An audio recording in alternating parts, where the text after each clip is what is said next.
Assalamualaikum warahmatullahi wabarakatuh.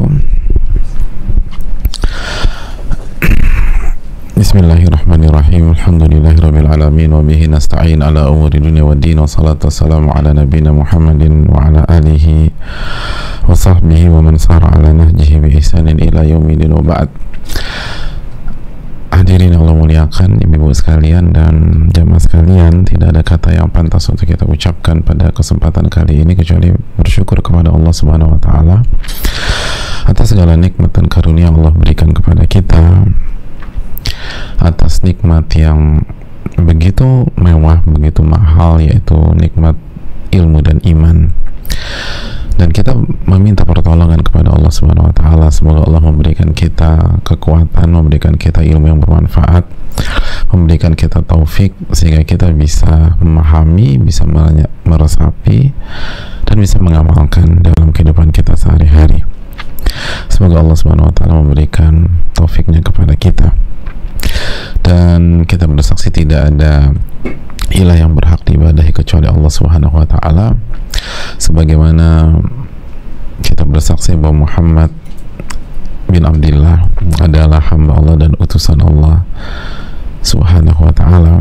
Maka marilah kita mengucapkan salawat dan salam kepada Nabi kita Sayyidina Muhammadin sallallahu alaihi wasallam beserta para keluarga, para sahabat dan orang-orang yang istiqomah berjalan di bawah naungan sunnah beliau sampai hari kiamat kelak.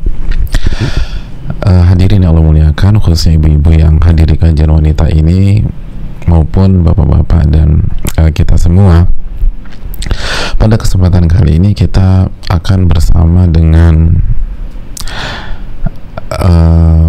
sebuah hadis dari Abu Sa'id Al-Khudri yang menjelaskan kepada kita tentang harapan para wanita di zaman Nabi Sallallahu Alaihi Wasallam.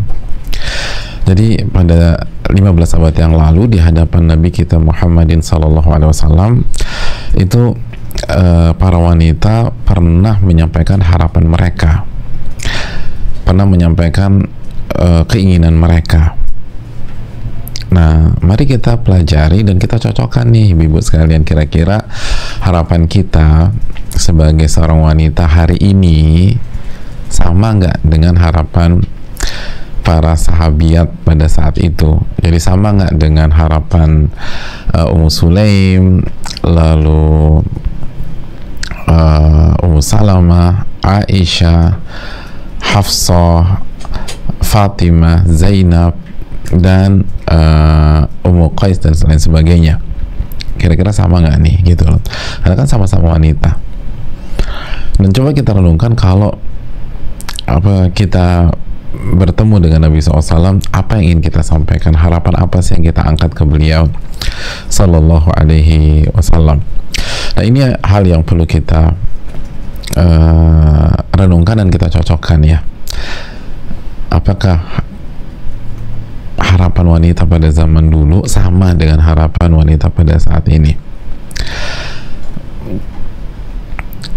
Insya Allah akan terjawab dalam hadis berikut ini, hadis yang dikeluarkan Al-Imam Al-Bukhari. Hadirin Allah muliakan, mari kita langsung saja bersama Abu Sa'id Al-Khudri. An Abi Sa'id Al-Khudri radhiyallahu ta'ala an, dari Abu Sa'id Al-Khudri radhiyallahu ta'ala anhu, annahu qalatin nisa'u ila Nabi sallallahu alaihi wasallam. Berkata para wanita ke Nabi Sallallahu Alaihi Wasallam. Berkata para wanita ke Nabi kita Sallallahu Alaihi Wasallam, "Ghalabana alaika rijal." Kata mereka, ya Rasulullah, para laki-laki itu, kaum pria itu telah mendominasi waktu engkau, sehingga kita nih kalah sama mereka. Jadi para laki-laki tuh ya Rasul, itu telah mendominasi engkau, sehingga kita nggak dapat schedule, nggak dapat waktu. Kalau bahasa ibu sekarang, kita nggak dapat waktu nih, kita nggak dapat waktu. harapan kita, faj'al lana yawman min nafsik. Ya Rasulullah, tolong kasih kami waktu. Terserah, engkau yang putuskan, yang penting kasih kami waktu untuk belajar. Tolong kasih waktu. Jadi kalau bahasa ibu kan minta schedule dong gitu loh. Kita nggak pernah dapat schedule nih. Dikit-dikit laki-laki, dikit-dikit bapak-bapak, dikit-dikit bapak-bapak, dikit-dikit bapak-bapak, bapak-bapak lagi, bapak-bapak lagi, bapak-bapak lagi. Dan waktu buat kita kapan? Faj'al lana yawman min nafsik. Tolong kasih waktu buat kita. Fawa'adahunna yawman laqiyahunna fihi. Maka Rasulullah SAW memberikan waktu. Nabi SAW memberikan waktu dan beliau komit datang di waktu yang sudah ditentukan untuk mengajarkan mereka dan mendidik mereka. Dalam riwayat Sahal bin Abi Saleh dari ayahnya, dari Abu Hurairah, dalam riwayat yang lain nggak ada di sini, saya tambahkan saja. Nabi SAW mengatakan mau'idukunna baitu fulana. Oke, kajian kalian, kalau bahasa kita schedule kalian itu di rumah fulanah ya gitu. Beliau menentukan sebuah rumah, rumahnya salah satu sahabiat pada zaman itu. Jadi rumahnya salah satu sahabiat dijadikan tempat kajian, bersama Nabi SAW. Jadi zaman dulu pun Nabi menetapkan rumah salah satu ibu-ibu sebagai tempat kajian. Jadi kajian di sebuah rumah itu bukan hanya sekarang, zaman dulu juga Nabi SAW sudah tentukan. Bahkan Nabi menentukan mu'idukunna baitu fulana, schedule kalian di rumah fulana. Fa'atahunna fahaddathahun. Nabi datang di schedule dan di tempat yang sudah ditetapkan di rumah fulana. Lalu Nabi mengajarkan mereka. Nabi SAW mengajarkan mereka.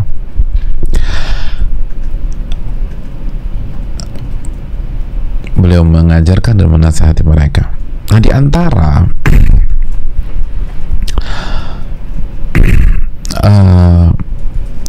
yang Nabi SAW ajarkan adalah ma min kunna imra'atun taqaddama thalathatun min waladiha illa kana laha hijaban minan nar. Tidaklah seorang wanita di antara kalian yang kehilangan 3 orang anaknya. Jadi 3 orang anaknya meninggal dunia.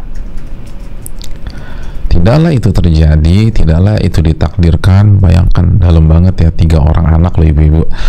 1 orang anak aja tuh udah luar biasa rasa sakitnya. Kayaknya hati kita tuh hancur kalau anak kita wafat atau anak kita meninggal dunia. Ini 3 orang. 3 orang. Tidaklah 3 orang meninggal dunia kecuali akan menjadi hijab, akan menjadi dinding penjaga dia dari api neraka. Jadi kalau ada ibu kehilangan 3 anak yang meninggal dunia semuanya, dia akan mendapatkan dinding pencegahan dari api neraka. Lalu salah satu ibu-ibu ada yang bertanya, wathnain, ya Rasulullah, bagaimana kalau yang meninggal 2 anak bukan 3? Kata Nabi SAW, wathnain, begitu juga dengan 2 anak. Itu akan jadi hijab atau dinding bagi dia dengan api neraka. Ya, sampai di sini jamaah sekalian. Sederhana, simple, tapi maknanya dalam loh. Mari kita pelajari bersama-sama.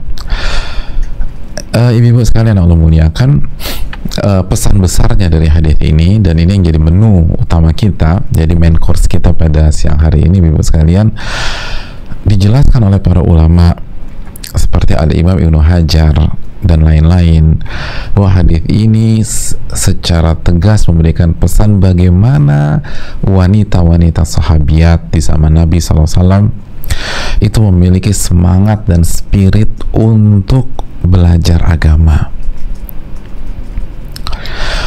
untuk dibina, untuk dididik, untuk dibimbing.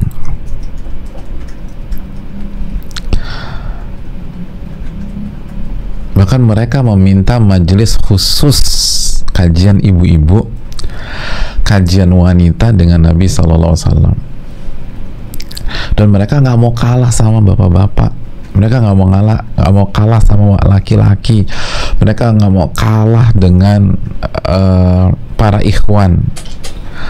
Bahkan mereka jadikan itu sebagai pendahuluan. Ghalabana alaika rijal, ya Rasulullah, ini nggak fair nih kalau bahasa kita mungkin sekarang ya. Ini, tapi nggak fairnya secara konotasi positif. Ini laki-laki ini mendominasi engkau ya Rasul. Kita nih gimana? Kita nih harus belajar juga. Kita kan pengen jadi solehah juga. Kita ingin bertakwa juga gitu loh.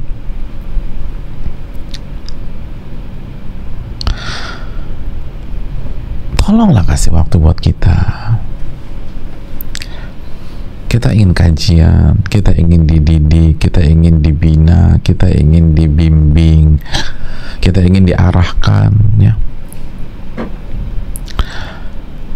Itu pelajaran besar bagi kita jamaah sekalian. Gitu loh. Dan inilah harapan para wanita pada zaman dulu. Harapan para wanita di zaman Nabi itu mempelajari dan mendapatkan ilmu yang bermanfaat. Nah itu yang paling utama deh. Itu harapan mereka. Kira-kira kita punya harapan yang sama apa enggak? Dan seringkali ya, kok agak beda ibu-ibu sekalian ya. Sebagian wanita, sebagian, tapi nggak semuanya. Itu kalau sekarang harapannya window shopping, Masya Allah. Pokoknya pengen window shopping. Pengen belanja, Masya Allah. Harapannya dapat bahan dengan harga semurah mungkin, Masya Allah. Harapannya ingin terus mengkoleksi pakaian demi pakaian, walaupun ya bagus selama proporsional, tapi masa itu doang harapannya? Harapannya pengen jalan-jalan gitu loh. Hadirin, harapan para sahabat dulu pengen dididik, hadirin, itu tuh ibu, pengen belajar, pengen dibimbing dengan ilmu, bahkan nggak puas dan nggak mau kalah. Dan itu yang sudah kita bahas kemarin, ketika Aisyah radhiyallahu ta'ala punya sifat nggak mau kalah untuk urusan pahala. Maka ketika melihat yang lain pulang ke Madinah membawa pahala haji dan umroh, beliau minta kepada Nabi untuk bisa umroh dari Tan'im. Kita udah bahas kajiannya kemarin. Nah sekarang emang ini mental mereka secara umum, bukan hanya mental satu dua wanita pada zaman itu, tapi mental semuanya. Lihat, spirit nggak mau kalah. Ghalabana rijalu alaik, atau ghalabana alaika rijal. Ini para laki-laki nggak, sudah memonopoli nih. Kita kalah.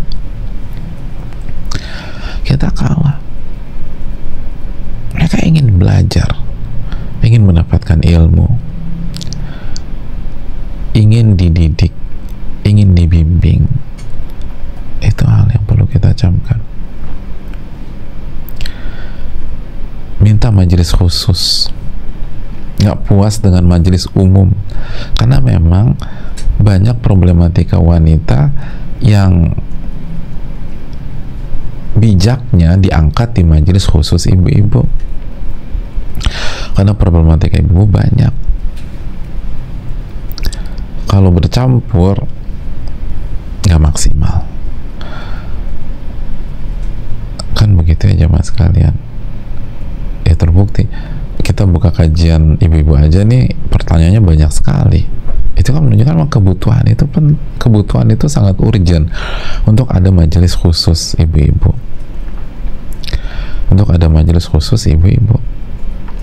dan itu sudah dari dulu para wanita di zaman Nabi minta itu, majelis khusus.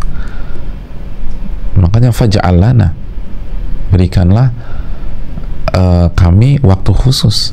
Makanya wa'adahunna hunna kata ganti buat wanita, jamak.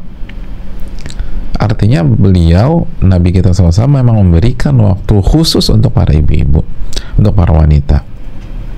Beliau ajarkan dan beliau didik mereka. Hadirin Allah muliakan,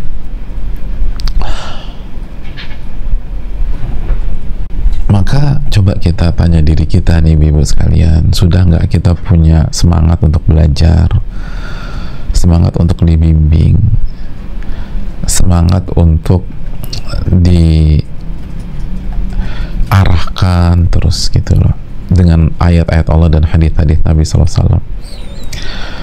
Atau jangan-jangan harapan kita terhadap materi jauh lebih besar daripada harapan kita terhadap ilmu, harapan kita terhadap karir jauh lebih besar daripada harapan kita terhadap ilmu, harapan kita bisnis kita maju itu jauh lebih besar daripada harapan kita terhadap ilmu, dan itu keliru.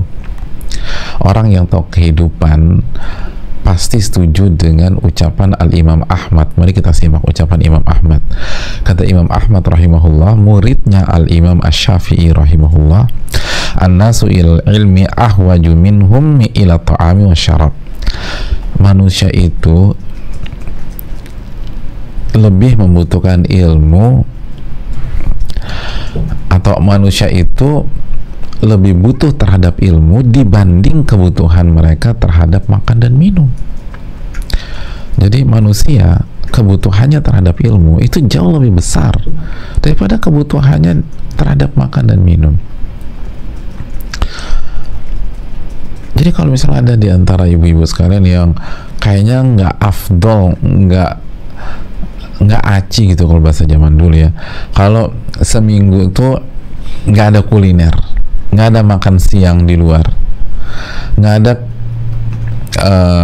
lunch di luar, nggak ada brunch di luar dan seterusnya, maka kok bisa seminggu tanpa kajian itu nggak bisa diterima tuh. Kebutuhan kita terhadap ilmu itu jauh lebih besar daripada kebutuhan terhadap makan dan minum. Kenapa? Li'anna rajula yahtaju ila ta'am wa syarab fil yawmi marra aw marratain. Karena seseorang itu butuh terhadap makan dan minum sehari itu paling 1-2 kali aja. Sehari kita butuhnya 1-2 hari. 1-2 kali. Sekali bisa cukup. Tapi kebutuhan seseorang terhadap ilmu ada di anfasi, setiap hembusan nafasnya,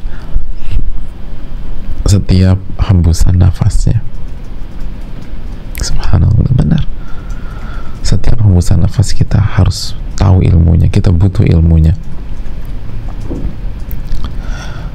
Itu jemaah sekalian, jadi ini penting ibu-ibu, kita butuh ilmu.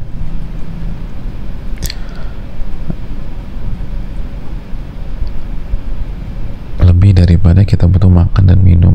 Jadi kalau kita bisa makan bareng seminggu bisa 2-3 kali, harusnya kajian lebih dari 2-3 kali seminggu,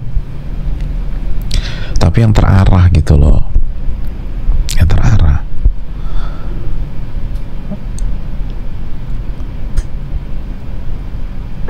Karena sekali lagi, dan kata para ulama, orang tuh kalau nggak makan dan nggak minum, the worst case-nya apa sih? Kemungkinan terburuknya apa? Meninggal.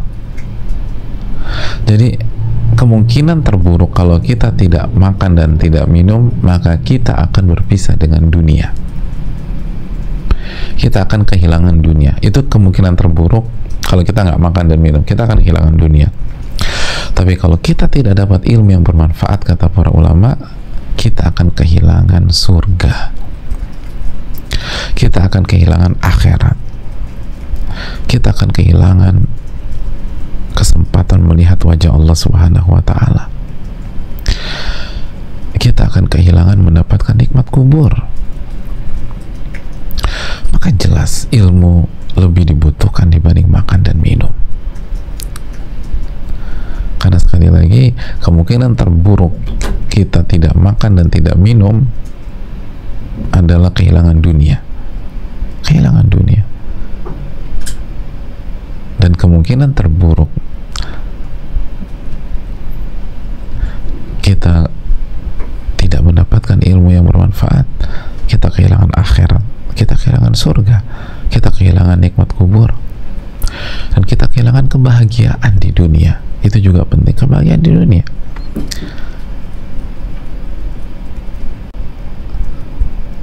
Tidak makan, tidak minum, kita kehilangan dunia secara materi, secara fisik, tapi kebahagiaan enggak. Ada banyak orang nggak dapat makanan tapi bahagia oleh jamaah. Mus'ab bin Umair dalam riwayat itu beberapa kali pingsan di kota Mekah karena diboikotkan sama keluarga besarnya, nggak punya uang, lapar, pingsan. Tapi apakah beliau tidak happy? Enggak, beliau happy, beliau bahagia, beliau bahagia.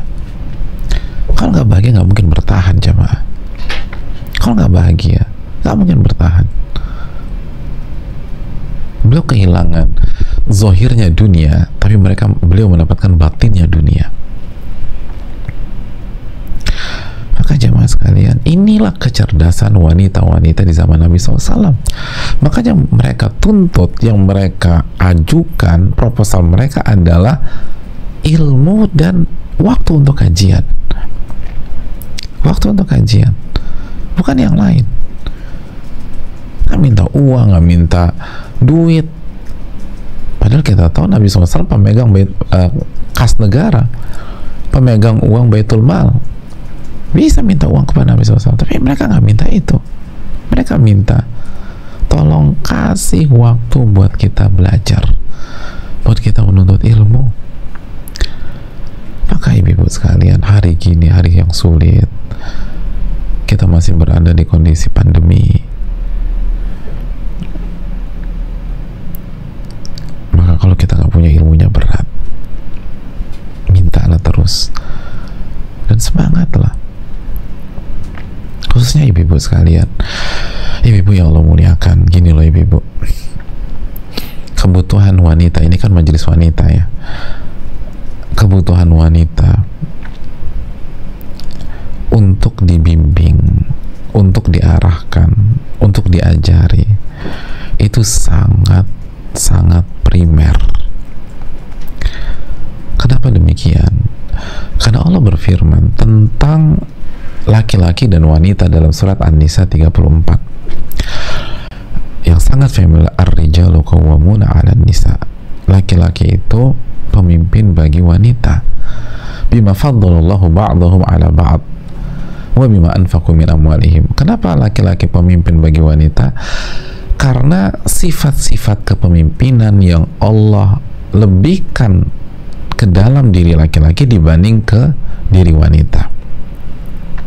Dan yang kedua, karena nafkah yang laki-laki berikan kepada istrinya. Jadi Allah lebihkan DNA kepemimpinan kepada laki-laki di atas banyak wanita. Jadi singkat cerita hadirin, Allah mengatakan laki-laki itu pemimpin bagi wanita. Maka mafhum dari ayat ini, dalam ilmu ushul fikih ada pendalilan yang namanya mafhum. Mafhum dalam ayat ini, wanita itu fitrahnya, DNA-nya itu dipimpin, dibimbing, diarahkan,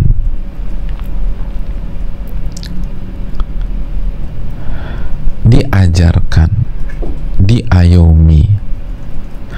Makanya sesukses apapun wanita dengan karir mereka, sesukses apapun wanita dengan bisnis mereka, kalau mereka belum pernah merasakan hidup dibimbing, diarahkan, dibina, maka mereka belum merasakan kenikmatan hidup. Dan ada kekosongan di dalam diri mereka, ada kekosongan kekosongan dalam jiwa mereka. Makanya ibu-ibu sekalian, yang nggak ngaji aja ngerti kok. Yang nggak ngaji nih, yang belum hijrah,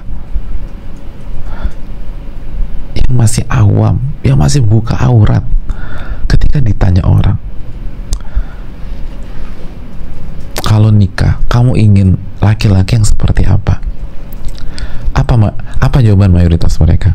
Mereka akan jawab, saya ingin laki-laki yang bisa menjadi imam saya. Imam. Apa arti imam? Pemimpin. Saya ingin laki-laki yang bisa menjadi imam saya. Itu fitrah yang bicara. Wanita itu dibimbing, wanita itu diarahkan, dan itu kebutuhan.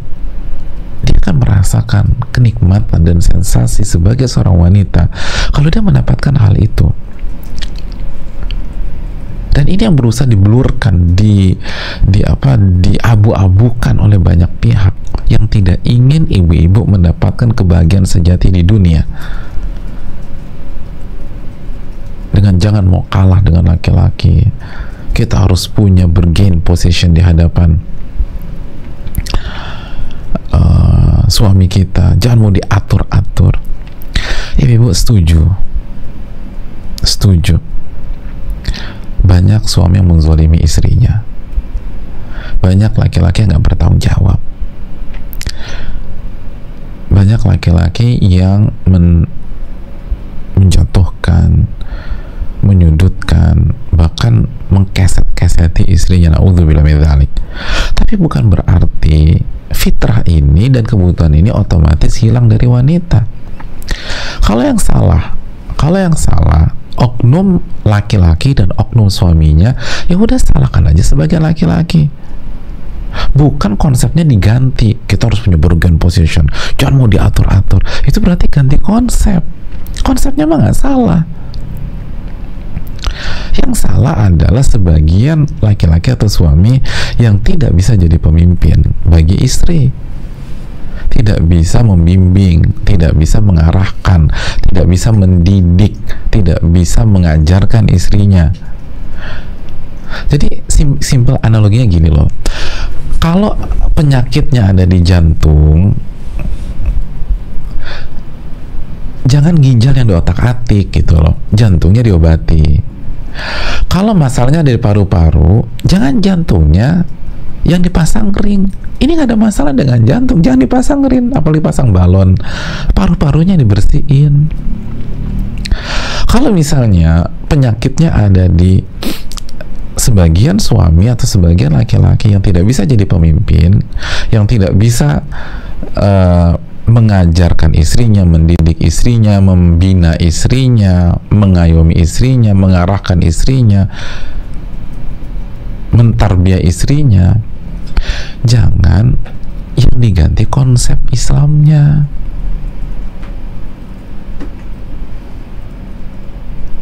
Suaminya harus diedukasi. Kalau kita udah punya suami, kalau belum, cari yang bisa memiliki sifat itu. Jangan hanya terpukau dengan ketampanan fisik, jangan hanya terpukau dengan duitnya. Gak bisa.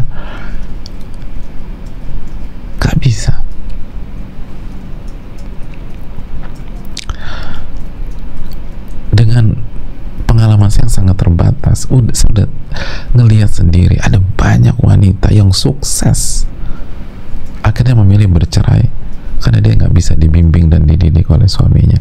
Walaupun kita tidak langsung merekomendasi dan belum tentu benar juga langsung berpikir untuk bercerai, tetapi ini yang perlu kita camkan. Kebutuhan itu nggak bisa dibohongi oleh kampanye-kampanye yang nggak tepat, yang seolah-olah mengangkat derajat wanita sejajar dengan laki-laki dan akhirnya berantakan.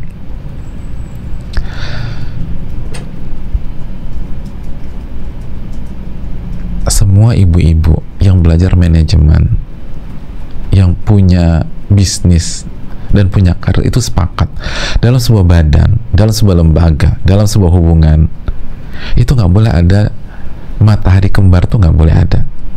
Nggak boleh ada dua nahkoda dalam satu bahtera, itu nggak boleh. Harus ada pemimpin yang dipimpin. Kalau ada perusahaan punya dua pemimpin yang sama-sama kuat, kira-kira apa? Sama-sama PhD, sama-sama lulusan Ivy League, sama-sama jago, sama-sama hebat, dua-duanya dikasih power yang sama, kira-kira perusahaannya jalan apa enggak? Berantakan semua perusahaannya. Gak bisa. Gak bisa. Nah, begitu juga dengan rumah tangga, begitu juga dengan keluarga. Sehebat apapun kita butuh dididik, kita butuh diajarkan, kita butuh diarahkan, kita butuh dibina. Makanya itu yang diminta oleh wanita pada zaman Rasul SAW langsung kepada Nabi mereka, tolong didik kami, tolong bina kami, tolong ajarkan kami. Dan itu yang harus terjadi juga di rumah tangga kita. Ini kebutuhan yang sangat asasi dan sangat cocok dengan DNA wanita. Kita ambil contoh lain deh.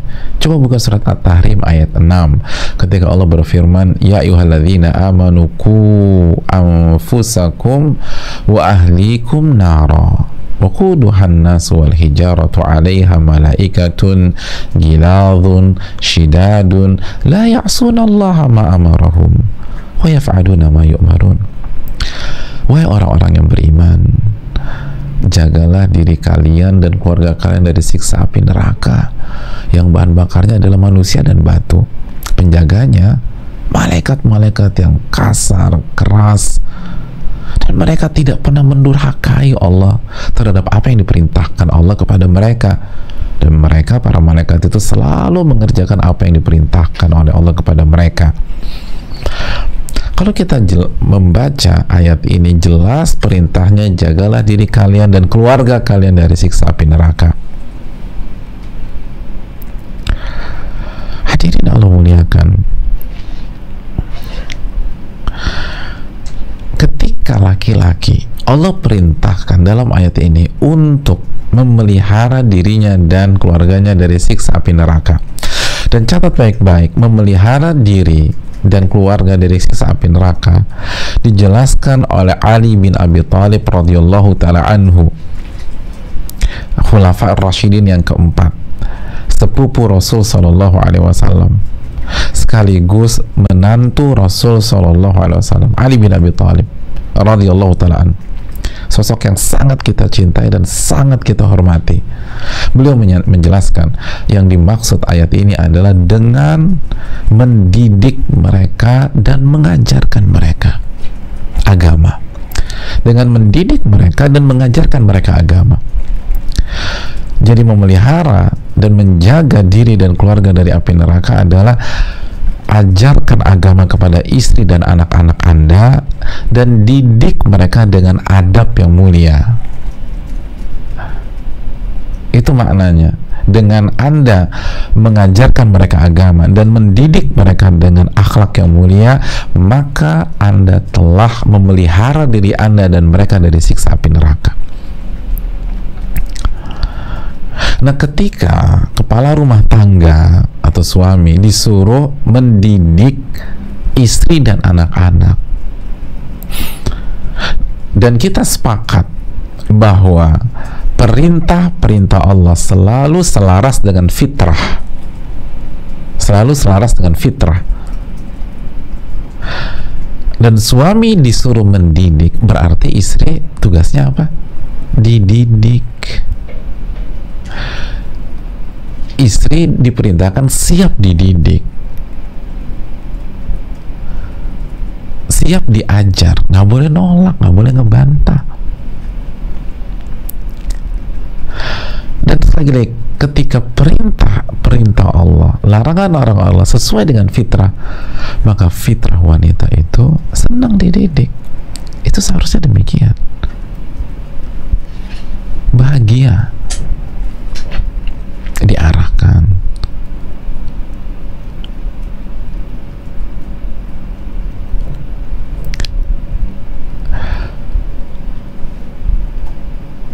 Oleh karena itu hadirin Allah muliakan, kembali lagi semangat wanita di zaman Nabi SAW untuk belajar, untuk diarahkan, untuk dididik oleh Rasulullah SAW dengan ilmu yang benar, dengan ilmu yang bersumber dari Al-Quranul Karim dan hadits Nabi SAW yang sahih.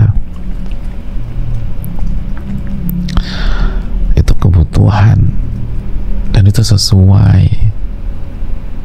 Maka wanita yang tidak mau belajar agama, wanita yang tidak mau diajar, wanita yang tidak mau dididik, itu bukan hanya berdosa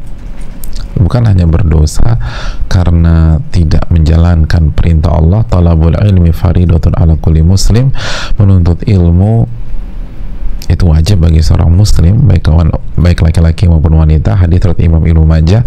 Tapi juga wanita yang seperti itu dia bersikap menyelisih fitrahnya sebagai seorang wanita, menyelisih fitrahnya sebagai seorang wanita. Karena wanita yang sesuai fitrah itu senang banget, senang belajar, senang diarahkan, senang dididik. Makanya ibu-ibu sekalian, kita harus punya fitrah seperti itu. Jadi ngeyel itu bukan fitrahnya wanita, apalagi wanita beriman. Ngeyel itu bukan fitrahnya wanita, apalagi wanita bertakwa. Ngebantah, ngejawab bukan fitrahnya seorang wanita, apalagi wanita yang soleha. Karena wanita itu fitrahnya dididik, diajarkan, dan diayomi, diisi dengan ayat-ayat Allah dan hadits-hadits Nabi SAW. Itu fitrahnya wanita. Itulah.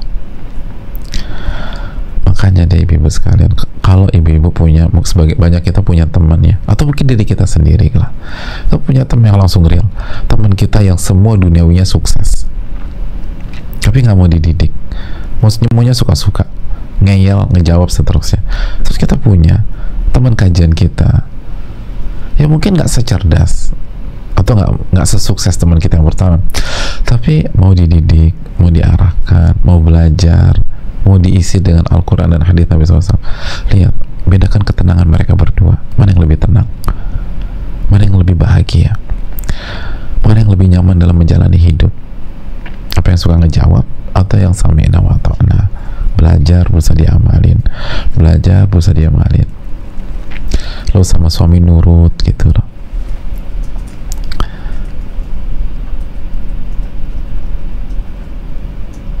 Sama guru berkhidmat gitu. Coba lihat, kita lihat aja lah. Jadi nggak usah banyak retorika, lihat aja deh.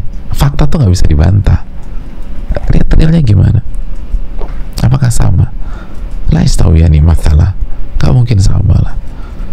Dan tanya diri kita tuh lebih pengen hidup itu dengan profil yang mana? Hidup ini cuma sekali, ibu. Kita pengen profil yang mana?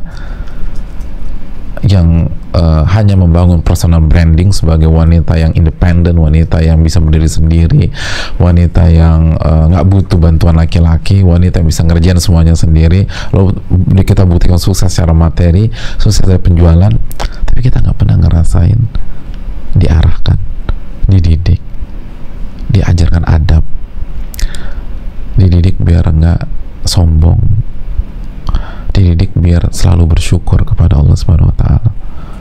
Bandingkan saja. Wallahu ta'ala a'lam bishawab.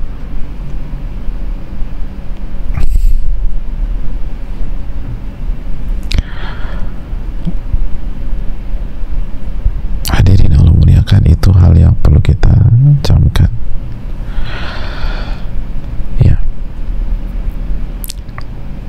makanya Nabi SAW itu memberikan respon positif, dikasih waktu sama Nabi SAW.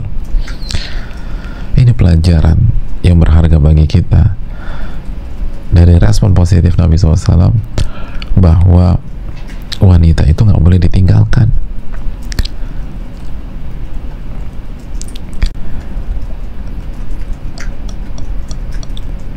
Wanita itu harus dicerdaskan, harus dididik, harus diajarkan ilmu, karena potensi mereka besar. Nabi nggak mengatakan, aduh mohon maaf saya nggak punya waktu nih, kalian juga nggak terlalu penting-penting amat. Enggak. Oke.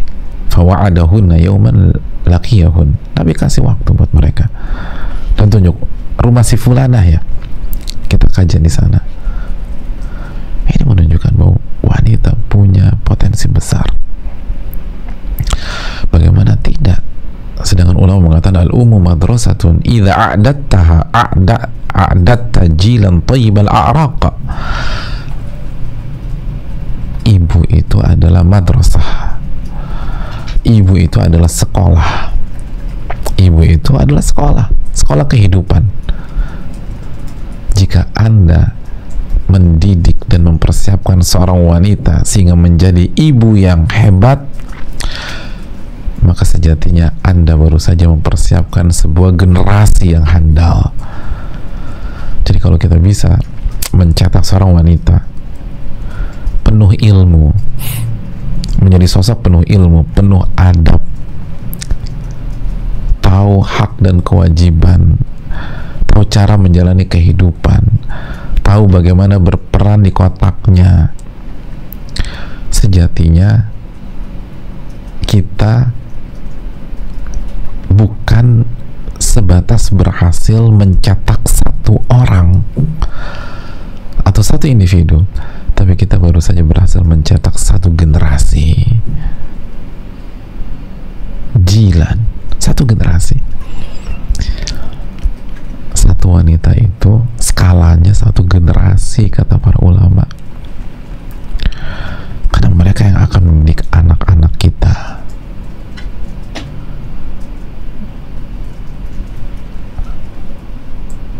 Mereka yang bisa menghandle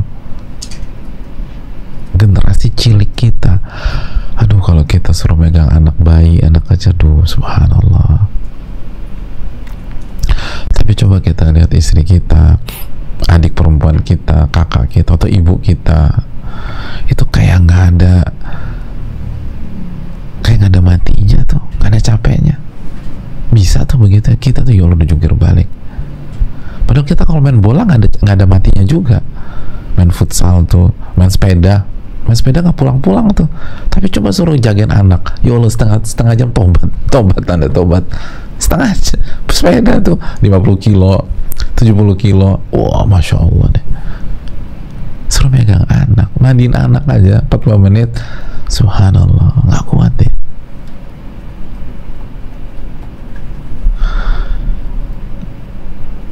Makanya kita harus kasih perhatian sebagaimana Nabi kasih perhatian, didik dan ajarkan. Lalu yang terakhir jamaah sekalian, sebagai di antara hal yang disampaikan Nabi SAW kepada wanita di kajian khusus mereka adalah kabar gembira bahwa barang siapa yang kehilangan 3 orang anaknya akan mendapatkan penjagaan dari neraka dan dimasukkan ke dalam surga.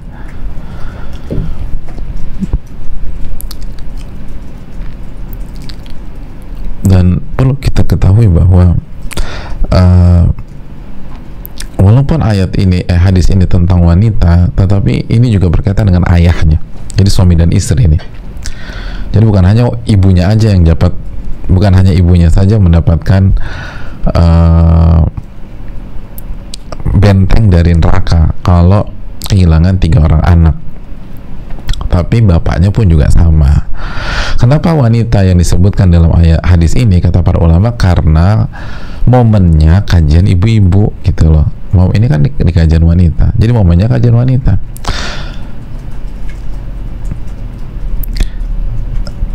Itu hal. Dan seringkali yang lebih terpukul itu biasanya ibu. Benar-benar merasa hancur ketika anaknya meninggal.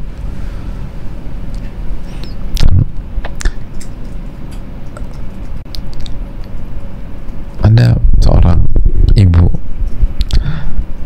yang menyampaikan, Ustadz, saya sudah ngerasain kehilangan suami meninggal dunia dan kehilangan anak meninggal dunia. Itu ketika suami saya meninggal dunia itu sakitnya luar biasa. Tapi begitu anak yang meninggal, Ustadz, ya Allah, hancur. Lebih sakit daripada pada saat suami meninggal.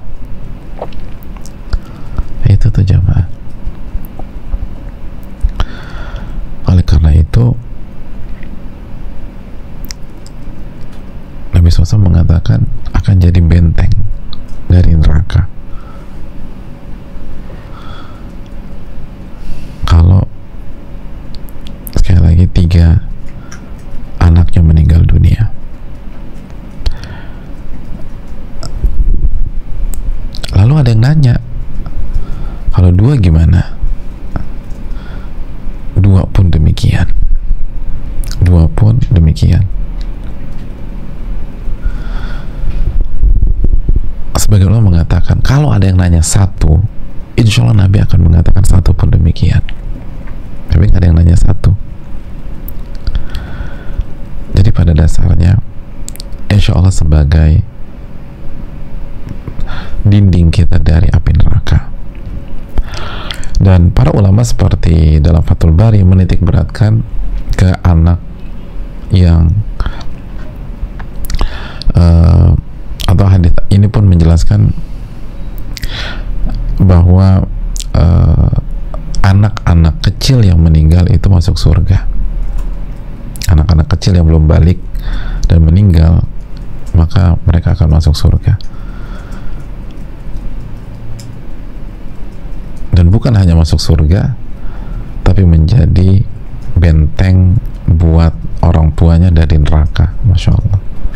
Jadi bukan hanya anak-anak kecil itu masuk surga,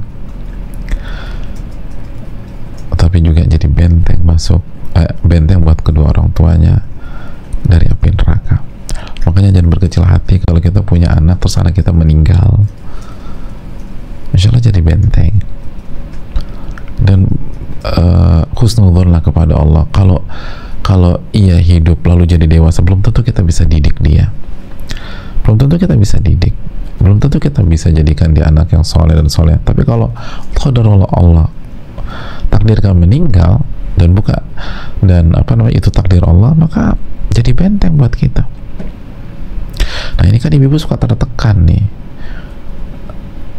punya anak meninggal, nggak dikasih anak lagi sama Allah, tekanan dari lingkungan, kok belum punya anak, untuk ini segala macam. Jangan pernah berpikir demikian. Ingat, kita udah punya tabungan di akhirat, kita udah punya tabungan. Itu poinnya. Yang terakhir ibu sekalian, ulama kita mengatakan bahwa menjadi benteng atau tabir dengan antara dia dengan api neraka itu dengan catatan dia sabar dan mengharapkan pahala, ihtisaban. Tapi kalau dia menolak takdir Allah, marah sama Allah, maka nggak dapat fadilah ini, nggak dapat keutamaan ini. Dia akan mendapat keutamaan ini kalau dia sabar dan dia mengharapkan pahala dan dia yakin bahwa inilah takdir yang terbaik buat dia. Dia kehilangan anaknya 3, 2 atau mungkin 1, dan dia mengharapkan pahala dari Allah. Adapun yang nggak sabar, dia marah, dia komplain, dia kesel, dia nggak terima. Bahkan ada saya tahu ada wanita begitu anaknya meninggal dia buka hijab, padahal hubungannya apa coba untuk mengekspresikan marahnya dia. Saya udah pakai hijab, kenapa saya kehilangan anak saya? Subhanallah. Oh, dia juga nggak bisa didik anaknya kok. Allah kasih kebaikan buat dia, anaknya akan jadi tameng buat dia dari api neraka. Dia marah sama Allah. Subhanallah. Maka ini yang perlu kita camkan bersama. bersama-sama. Oleh karena itu hadirin, ini kesimpulan yang bisa kita sampaikan. Ingat, semangat,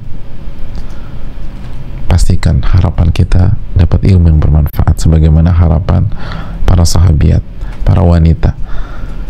Ini harus lebih didahulukan daripada kita ingin pakaian, kita ingin pernak-pernik, kita ingin tas, kita ingin perkakas, kita ingin furniture buat rumah kita.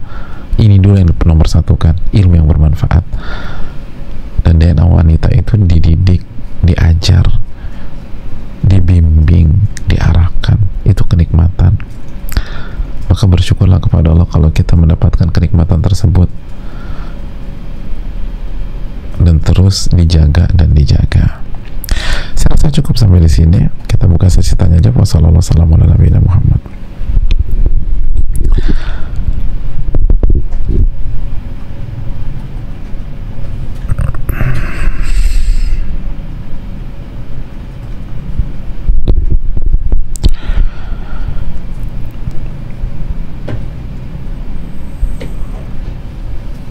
Assalamualaikum Ustadz dan tim, semoga selalu dalam lindungan Allah Subhanahu wa taala, amin ya rabbal alamin. Izin bertanya, bagaimana untuk orang yang masih bekerja di tempat-tempat yang Allah tidak ridhoi, tapi dalam hatinya ada rasa ingin segera keluar, tapi karena beberapa alasan, misalnya karena kontrak sehingga belum bisa keluar.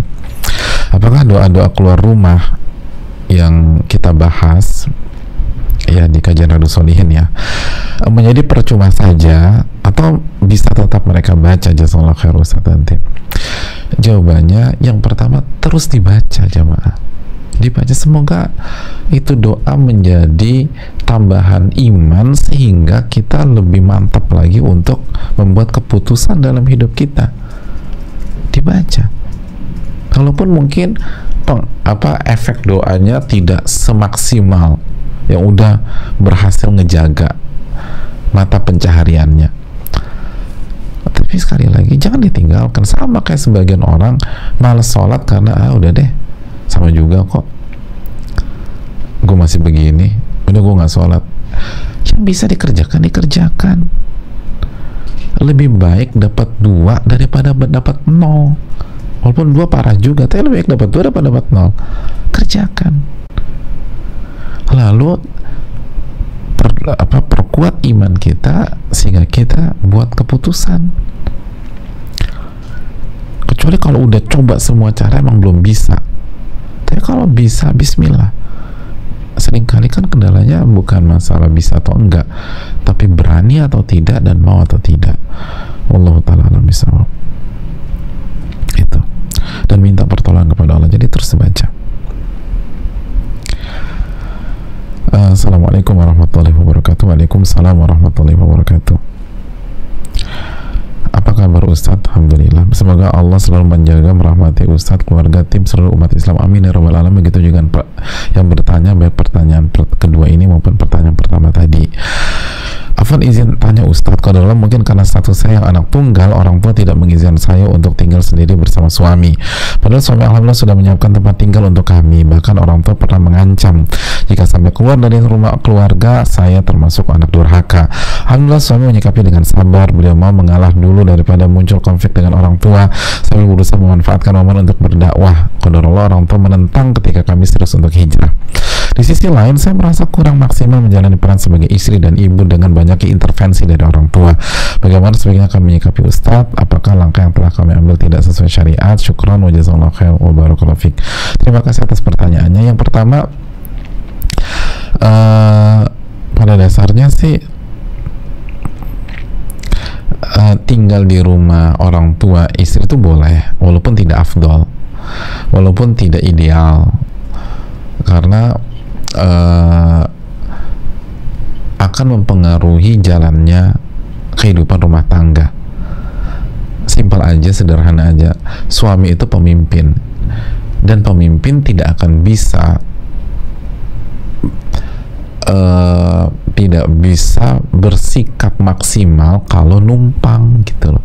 Namanya juga pemimpin, nggak cocok kalau numpang. Pemimpin baru bisa all out kalau berada di wilayahnya sendiri gitu. Jamaah sekalian, presiden nih itu nggak bisa berbuat banyak kalau ada di negara orang gitu loh. Kalau ada di negara orang, dia nggak bisa berbuat banyak. Dia baru bisa berbuat banyak kalau di negaranya sendiri. Kan makanya salah satu unsur sebagai seorang pemimpin punya wilayah teritorial, punya wilayah. Jadi nggak haram boleh, tapi nggak ideal, tidak ideal. Dan terbuktikan ada intervensi dari orang tua berkaitan dengan status kita sebagai istri dan ibu. Iyalah, itu loh, kita nggak bisa total mendidik anak dengan kondisi seperti ini, dan itu dialami banyak orang. Tapi langkahnya juga jangan jangan drastis. Gini loh jamaah, saya kasih analogi sederhana ya. Apabila di radius 100 meter ke depan atau 300 meter ke depan itu ada pelang boleh muter balik, terus kita melaju, kita gas kendaraan kita sampai misalnya 80 atau 60 km per jam, lalu begitu mendekati putaran balik itu kita langsung muter balik, tidak pakai sen, kita langsung kurangi kecepatan secara drastis, langsung muter balik. Kita ditabrak sama kendaraan belakang, ditabrak, gubrak gitu loh. Kita turun, kita komplain, kenapa Anda tabrak mobil saya? Anda nggak lihat apa? Itu ada tanda boleh putar balik, dan saya tidak melanggar peraturan, saya muter balik di tempat yang boleh muter balik. Maka kendaraan belakang ngejawab nggak? Ngejawab nggak kira-kira? Ngejawab.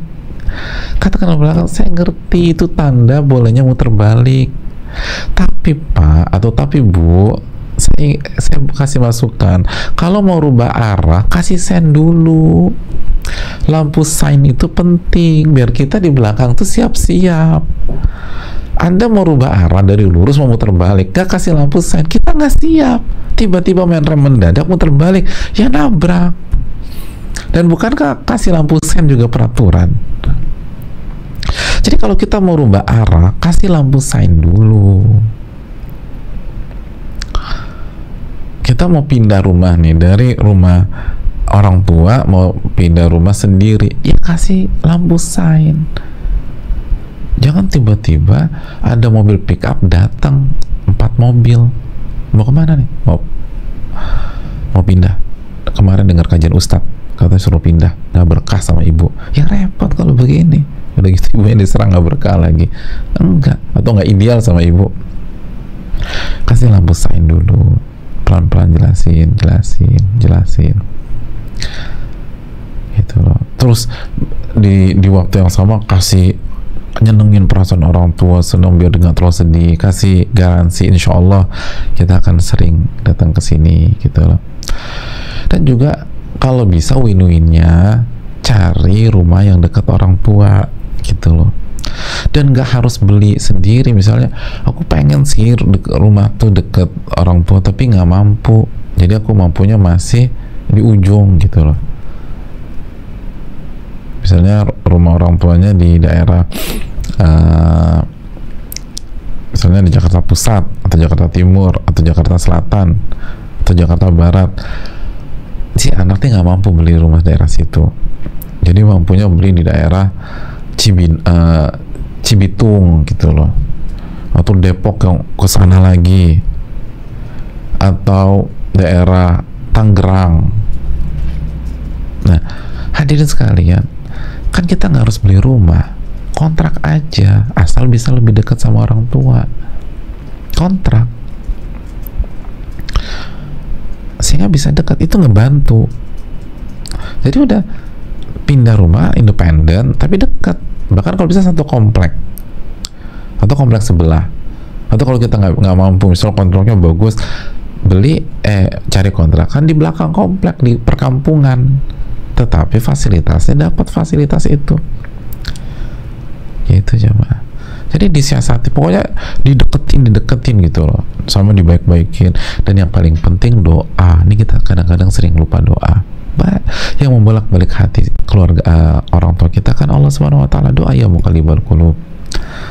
Itu loh, wahai zat yang bolak-balikan hati, tolong balikan hati orang tua saya sehingga orang tua saya ridho, nggak berat gitu. Jadi semua, dan ini sangat penting nih. Ini kita banyak ikhtiar segala macam, minta sama Allahnya kurang.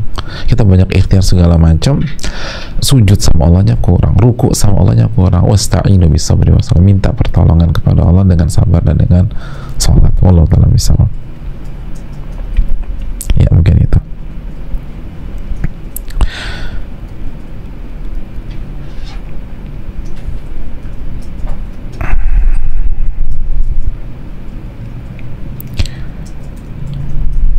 Assalamualaikum Ustaz. Waalaikumsalam. Semoga Ustadz, keluarga dan tim selalu dirahmati oleh Allah Subhanahu wa taala. Afwan izin bertanya Ustadz, apakah boleh chat dengan lawan jenis, saling bertanya kabar, bertanya pekerjaan, sekedar untuk menjaga silaturahim? Pertanyaan berikutnya, bagaimana jika wanita yang tidak kunjung menikah karena belum menemukan yang baik agamanya, padahal pernikahan itu adalah ibadah yang sangat dianjurkan?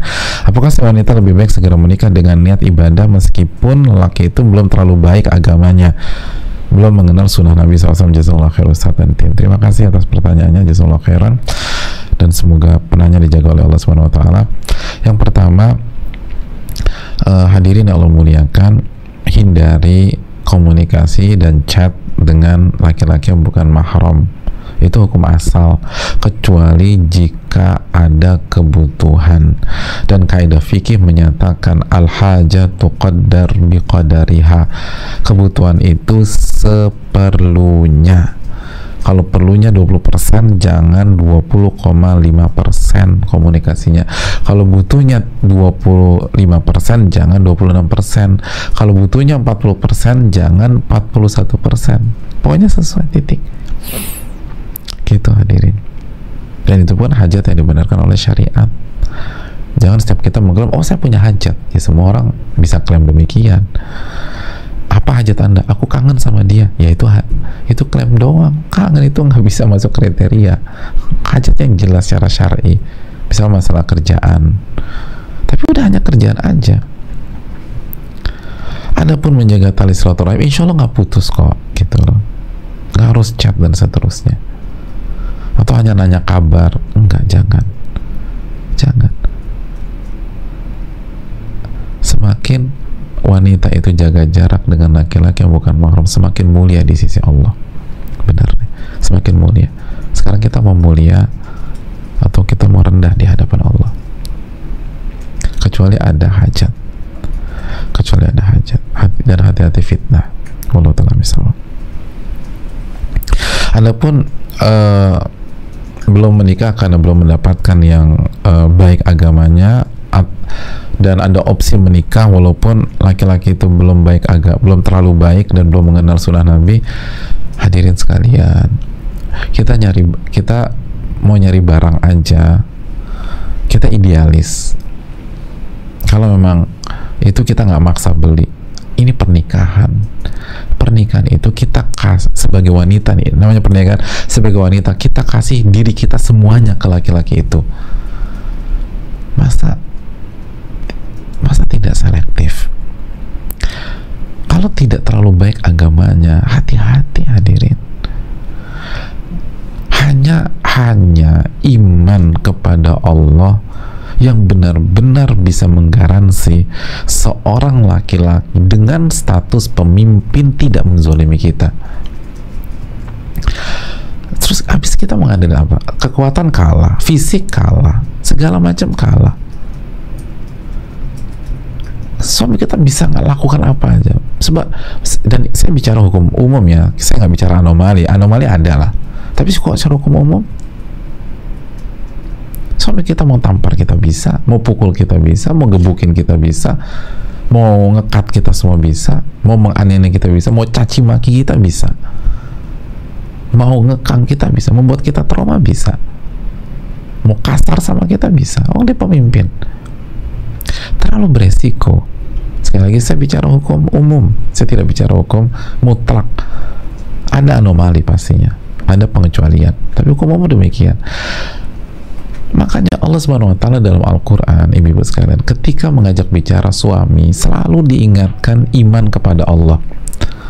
Biar ini laki-laki sadar, walaupun Anda pemimpin, jangan macam-macam sama istri Anda. Kenapa? Karena istri Anda walaupun lebih lemah, dia punya Rob yang sejatinya Rob Anda juga, dan Rob dia dan Anda itu maha kuat. Anda zolimi dia, Allah akan balas terhadap Anda. Itu keyakinan harus mantap dulu. Makanya di dalam Islam itu ada kafa'ah, kufu, kesetaraan.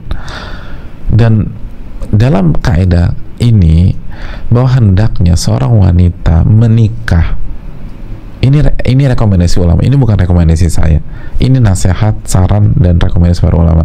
Wanita hendaknya menikah dengan laki-laki yang kualitas agamanya sama dengan dia, atau kalau bisa di atas dia. Usahakan jangan cari laki-laki yang kualitas agamanya di bawah kita. Emangnya nggak sah selama masih muslim sah, selama masih muslim sah, tapi nggak direkomendasi. Kenapa? Karena berpotensi besar menimbulkan banyak masalah ke depan. Dan yang bilang ini bukan 1-2 ulama, yang bilang ini ribuan bahkan jutaan ulama yang mengerti kehidupan dan mengerti dalil dan hadis.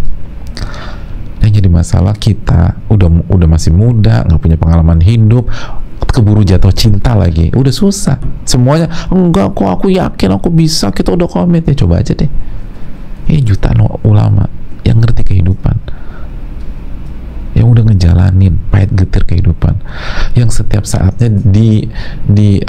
dikonsultasikan oleh ribuan pasangan,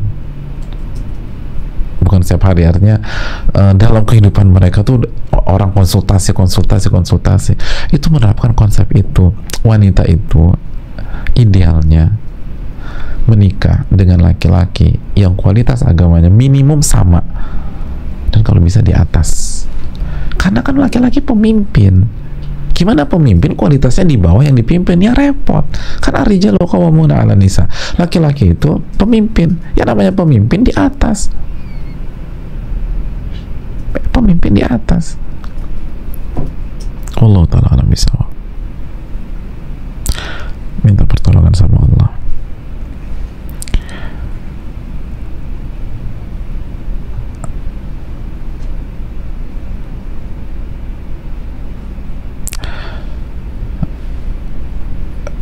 Assalamualaikum warahmatullahi wabarakatuh. Waalaikumsalam warahmatullahi wabarakatuh. Semoga Ustadzuna beserta keluarga umat muslim semoga dirahmati oleh Allah Subhanahu wa taala dan dilindungi dari fitnah dan segala macam bala. Amin ya rabbal alamin. Begitu juga yang bertanya, dan juga bagi penanya yang sebelum-sebelumnya, dan seluruh penanya baik yang sudah dijawab maupun yang belum dijawab.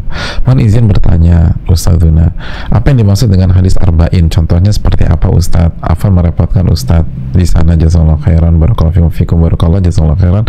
Nggak merepotkan sama sekali kok, senang malah ngejawab kalau tahu. Hadis arba'in itu bukan gini loh. Hadis arba'in itu adalah buku-buku hadis yang isi buku tersebut ada 40-an hadis. Arba'in itu 40. Jadi sekali lagi, hadis itu hadis, arba'in 40. Jadi yang dimaksud hadis arba'in adalah sebuah jenis buku-buku yang isi buku-buku tersebut adalah hadis yang berjumlah 40 atau 40-an hadis. 40 atau 40-an hadis. Kenapa istilah hadis arba'in begitu populer? Karena ada hadis-hadis yang berbicara tentang keutamaan orang yang mengumpulkan atau menguasai 40-an hadis. Ada beberapa riwayat. Jadi berbicara tentang orang yang mengumpulkan atau menguasai 40-an hadis. Tapi hadis-hadis ini dicek oleh para ulama,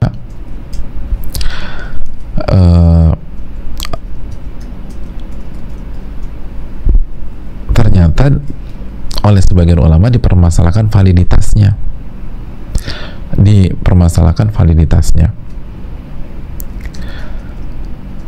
maka sebagian ulama ada yang mengambil hadis ini, sebagian ulama ada yang tidak mengambil hadis ini.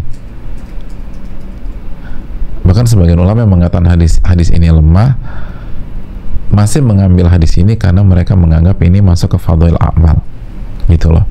Jadi intinya ada pembicaraan khusus tentang validitas hadis tersebut, dan banyak yang mengatakan hadis-hadisnya lemah, gitu. Makanya ada yang mengambil sebagian, ada yang mengambil sebagian, ada yang enggak. Dan ada yang mengatakan oke, lemah, tapi ini kan tentang keutamaan masih bisa lah digunakan. Itu pembahasannya panjang ya, tapi saya ingin menjelaskan secara global aja, menjelaskan persoalan secara global. Nah, sebagai contoh Arba'in Nawawiyah, jadi Imam Nawawi punya buku yang isinya ada 42 hadis. Jadi Imam Nawawi bukan hanya punya buku Riyadhus Shalihin, tapi juga punya banyak buku, diantaranya buku hadis yang lebih simpel, lebih singkat, jauh lebih singkat daripada Riyadhus Shalihin. Riyadhus Shalihin kan tebal banget tuh. Ini cuman isinya 42 hadis. Nah, buku itu dikenal dengan hadis Arba'in Nawawi. Hadis Arba'in Nawawi. Hadis Arba'in. Kenapa Arba'in Nawawiyah? Kenapa Nawawiyah? Karena ditulis oleh Imam Nawawi. Dan beliau jelaskan di mukadimah itu tentang hadis-hadis di atas, gitu loh. Hadis-hadis tentang keutamaan orang yang mengumpulkan atau menghimpun atau menguasai 40-an hadis. Itu pokoknya. Makasih banyak. Assalamualaikum warahmatullahi wabarakatuh. Waalaikumsalam warahmatullahi wabarakatuh. Semoga Pak Ustadz, keluarga, dan tim serta seluruh umat Islam senantiasa mendapatkan rahmat dan kasih sayang Rabbul Alamin. Amin ya Rabbal Alamin. Begitu juga dengan yang bertanya. Pak Ustadz, suami saya memiliki penyakit yang membuat makannya harus dijaga. Sementara untuk pertumbuhan anak-anak saya membutuhkan makanan yang terlarang bagi suami saya tersebut. Oh, jadi yang nggak boleh bagi suami itu halalan thayyibah bagi anak-anak. Oleh karena itu saya sering menyiapkan 2 menu untuk suami dan anak-anak. Tapi suami saya marah, Pak Ustadz. Suaminya marah nih, bahkan mengatakan hal yang bikin saya takut, seperti kamu jahat, jadi kamu nggak taat. Ya udah kalau gitu aku jajan di luar aja biar bebas. Kira-kira itulah kalimat dari suami beliau. Bagaimana Pak Ustadz menghadapi hal tersebut? Mohon nasihatnya. Jazakallahu khairan ilmu dan waktunya Pak Ustadz. Terima kasih. Hadirin Allah muliakan, Allah ta'ala alam bisawab. Ini marah beneran apa marah gitu sih? Kalau marah beneran gini loh, yang pertama mazhab Syafi'iyah misalnya itu mengatakan berobat itu hukumnya sunnah.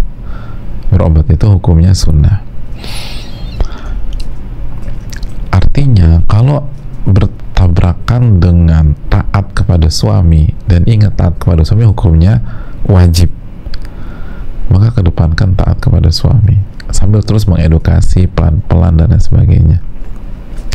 Itu yang pertama. Tapi yang kedua gini loh ibu-ibu sekalian, seringkali masalah gini itu bisa selesai dengan keahlian kita sebagai wanita dalam merayu. Dan kadang-kadang ibu-ibu nih kalau udah nikah kayaknya kehilangan skill merayunya, udah lenyap. Padahal dulu waktu pacaran yang haram, jago banget merayunya, jagonya luar biasa. Ini begitu nikah lenyap udah kemampuan merayu. Harusnya ini digunakan dan skill merayu tambah jago lagi setelah menikah. Gitulah hadirin sekalian. Dan ibu-ibu harus jago ngerayu. Gimana suami kita makan makanan tersebut dengan hati yang senang, hati yang lapang? Bisa kok, insya Allah bisa kalau ibu-ibu jago merayu. Bismillah. Ya memang saya nggak kenal suami ibu sekalian atau suami yang bertanya, tapi namanya laki-laki kalau dirayu bisa lah oleh istrinya sendiri. Bismillah. Dan jangan lupa doa. Ini kita juga lupa doa. Sekali lagi Ibu, jangan pernah lupa sama kekuatan Allah Subhanahu wa taala. Jangan pernah lupa dengan kemahakuasaan Allah Subhanahu wa taala. Doa, minta. Jadi jangan tegang-tegangan sama suami. Misalnya kalau suami udah bilang kamu tuh jahat banget sih, langsung peluk, dicium, dipijitin, gitu loh ibu-ibu. Ini kadang-kadang kita cium aja, kadang-kadang udah lupa karena saking hektiknya urusan rumah tangga. Ada orang terakhir nyium itu 2 tahun yang lalu. Ya Allah, kesian amat. Nah, ini yang harus dicamkan. Jadi kalau jahat langsung manjanya tuh keluarin. Jadi jangan manja sama suami orang, manja tuh sama suami sendiri. Itu ibu ya, Allah. Dan banyak doa sama Allah, banyak doa.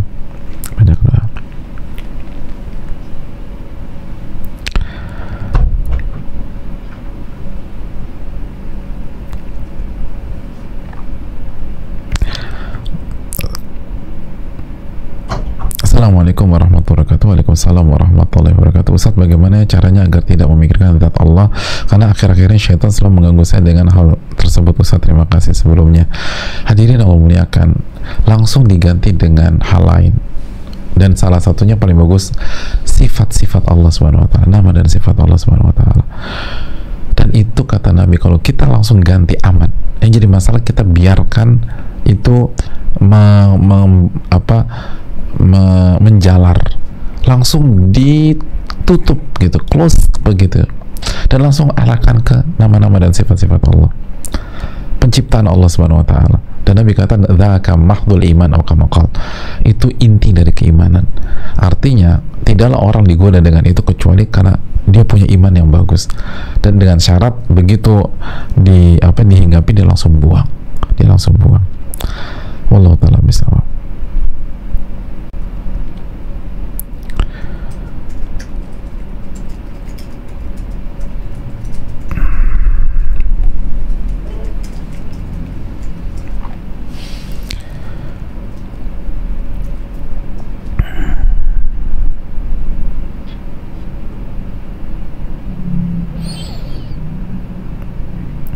Assalamualaikum Ustaz. Waalaikumsalam. Semoga Ustaz, keluarga dan tim sehat selalu dan diberkahi oleh Allah Subhanahu wa taala. Amin ya rabbal alamin. Begitu juga dengan ibu yang bertanya dan seluruh penanya dan seluruh jamaah dan kaum muslimin semua. Saya akhwat Ustaz, izin bertanya, saya mudah sekali stres dan overthinking. Pernah sekali coba ikut majelis, rasanya menenangkan sekali, dan sejak itu saya tergerak untuk mau belajar agama dari seorang guru dan hadir majelis rutin. Tapi Ustaz, saya bingung mau mulai dari mana. Ada waktu saya ingin datang majelis, pas hari H saya ragu, takut tidak diterima, tidak ada teman, pokoknya saya takut karena sendiri. Saya coba ajak teman, tapi kalau Allah, teman-teman yang saya ajak tidak bisa, selalu tidak bisa. Saya galau Ustadz, saya ingin sekali hadir majelis rutin, sehingga teman saya yang lain dengan lingkaran teman-teman solehahnya selalu bisa hadir di majelis rutin. Saya ingin gabung di lingkaran tersebut, tapi saya takut Ustadz, takut tidak diterima, takut karena baru pemula banget, sedangkan mereka sudah jauh belajarnya. Tapi saya iri sekali melihat mereka. Mau nasihatnya Ustadz, walaupun saya nggak ada teman atau harus sendirian untuk hadir ke majelis, supaya tidak ragu, tidak takut, merasa pede, dan bagaimana saya bisa mendapatkan teman-teman yang soleha Ustadz. Saya takut sekali tidak bisa diterima. Terima kasih Ustadz, jazakallahu khairan. Cuma sekali ini masalah niat. Yang terpenting itu kita tuh diterima sama Allah, bukan diterima atau tidak diterima oleh makhluk, gitu aja. Yang penting itu bagaimana Allah ridho, bukan makhluk itu ridho sama kita atau enggak. Itu yang paling penting. Jadi jamaah yang Allah muliakan, yang paling penting itu adalah bagaimana mencari ridho Allah. Jadi kajian itu jangan diterima atau nggak diterima sama orang, sama manusia, tapi bagaimana Allah terima amal ibadah kita dengan menjaga keikhlasan dan sesuai dengan tuntunan Nabi SAW. Jadi ini ujian keikhlasan. Dan jamaah sekalian, kita catatlah surat Maryam ayat 96. Allah Subhanahu wa taala berfirman, innalladzina amanu wa amilus solihat sayaj'alu lahumur rahman wudda.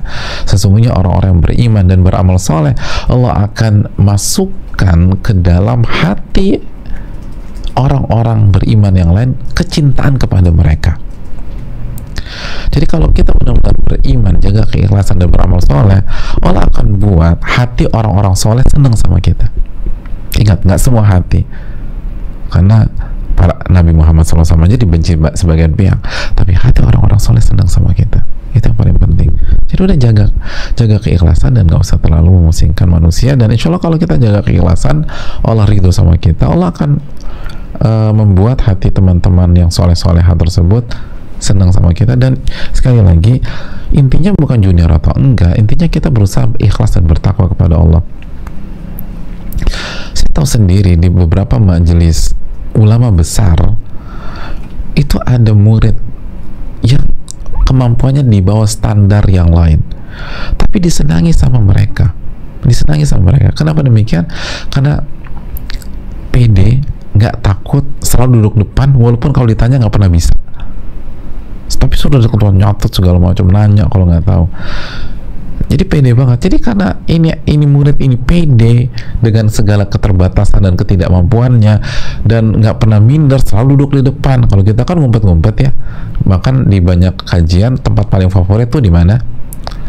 Di belakang tiang. Nah, ada di belakang tiang bisa nyender, udah itu the best place in kajian gitu loh. Itu belakang tiang bisa nyender, udah ustadz yang ngeliat bisa nyender, zen deh. Kenapa nggak mau di depan? Takut ditanya. Dan kegeeran juga, siapa mau nanya mereka gitu ya. Jadi hadirin yang belum tentu ditanya juga. Tapi ini saya tahu ada sosok ini, itu duduk paling depan syekh. Kalau ditanya nggak tahu syekh, tapi nggak pernah kapok juga.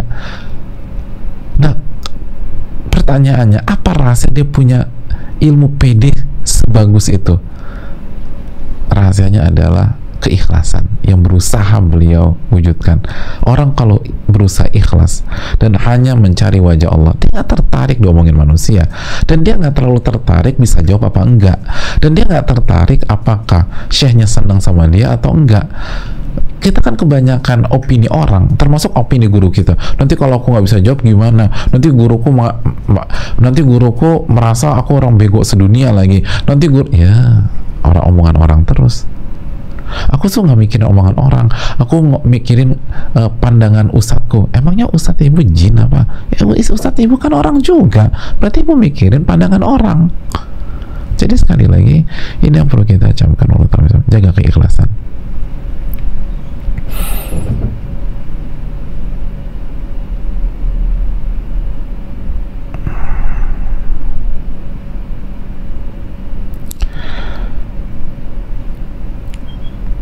Assalamualaikum warahmatullahi wabarakatuh. Waalaikumsalam warahmatullahi wabarakatuh. Semoga Ustadz, keluarga, tim, dan seluruh kaum muslimin selalu dalam lindungan Allah dan istiqomah di antara sunnah, amin ya rabbal alamin. Ustadz, saya mau bertanya lebih awal, mohon izinnya. Qadarullah, ana sedang ta'aruf dengan seorang ikhwan tanpa perantara, di mana beliau sudah ngaji juga dan ilmunya masya Allah. Saya tahu jalan kami ambil salah. Saya minta wasilah dari beliau untuk perantara kami dalam ta'aruf ini, namun beliau tidak kasih. Malah dia ajak ketemuan di luar dengan dalih dia mau cerita tentang dan masalah dia yang tidak bisa dibicarakan melalui perantara. Saya sudah berkali untuk coba perbaiki dan ingatkan beliau, tapi belum, tetap kekeh dengan prinsipnya untuk ketemuan di luar. Ustadz, mohon nasihatnya, jazakallahu khairan, barakallahu fik. Ta'aruf tanpa perantara, yang pertama kan yang jadi masalah jamaah sekalian, istilah ta'aruf sendiri itu kan istilah bukan diambil dari buku-buku fikih. Intinya buku-buku fikih itu bagaimana proses tidak dengan cara yang haram itu aja. Hukum asalnya boleh tidak dengan cara yang haram. Di antaranya apa? Berkholwat, berdua-duaan, lalu sentuh-sentuhan, mungkin pacaran dan lain sebagainya. Nah, adapun tanpa perantara perlu didudukan maksudnya seperti apa. Artinya kalau tanpa perantara tapi langsung dilamar gitu ya, dia tahu dari mana sih? Nggak tahu. Pokoknya dia langsung datang ke ayah saya dan seterusnya, ya udah, kan nggak ada hal. Dia langsung dilamar terus setuju terus nikah, misalnya demikian. Tapi kalau mau tanpa perantara, berdua-duaan lalu berkholwat, ini jadi masalah. Hadirin Allah muliakan. Oleh karena itu kalau mau bicara yang sangat personal, mungkin dia juga risih kalau ada orang yang dengar. Ya udah, jangan berkholwat misalnya di rumah kita gitu ya kan, jangan kita datang ke rumah laki-lakinya atau apa untuk secara umum. Di rumah kita ya udah set ruangan, tidak berkholwat, tetapi orang lain nggak bisa dengar pembicaraan gitu aja gitu loh. Orang lain nggak bisa dengar pembicaraan gitu. Itu safe, itu lebih safety gitu loh. Jadi jangan berkholwat, jangan berdua-duaan, jangan jalan bareng gitu loh, dan seterusnya. Jadi tutup biar berkah, intinya demikian. Jadi udah ke rumah bicara, terus nanti misal di ruangan itu mungkin ada ibu kita atau kakak kita atau siapa gitu, tapi jaga jarak, tetap bisa dipantau, lalu bicara deh dengan suara yang clear, hanya kedua belah pihak, tapi tidak ada kholwat sama sekali, aman gitu loh. Itu jadi di situ itu positif. Allah tahu, di situ aja kalau saran saya. Jangan ketemuan di luar karena itu ngebuka pintu syaitan. Jadi aman di situ aja. Sebaiknya demikian. Allah taala bisa.